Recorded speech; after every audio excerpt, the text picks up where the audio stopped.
मेरे दोस्तों, मैं हुण गल खत्म करन तो पहले जमाते इस्लामी दा मंशूर दसदा चला जावां। दोस्त कहंदे की मंशूर? जमाते इस्लामी दा मंशूर है असी इख्तिदार चाहांगे। आन तो बाद सब तो पहले जेड़े खुदा दे नाल लड़न दे कानून बनाए आंदे उड़ा देंगे, हम नहीं छड़ांगे। नंबर 2, इख्तिदार चाहांगे, आंदे ही कानून पास करांगे। जिस भी पाकिस्तान की दौलत लुटी आ ओदी सजा मौत होएगी, या पैसे वापस कर दे या 12 फुट धौन लंबी कराने तैयार हो जाए।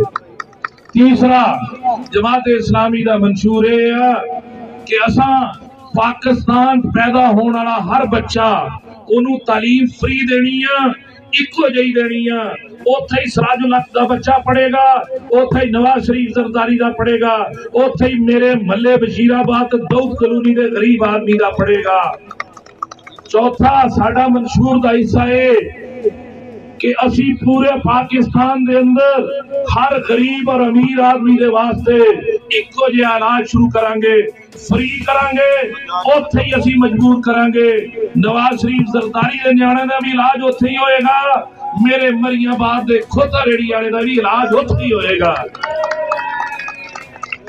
मेरे दोस्तों, मेरे भराओ, साडा पंजवां नुक्ता यह है कि असी इख्तिदार चाहांगे। जेड़ा मेरा बच्चा बच्ची इस पाकिस्तान पढ़दा वा, ओदे अब्बे दी जिम्मेदारी नहीं, ओदे चाचे दी जिम्मेदारी नहीं कि वो इन्हां चौधरियां दे पीछे जुतियां कसांदा फिरे।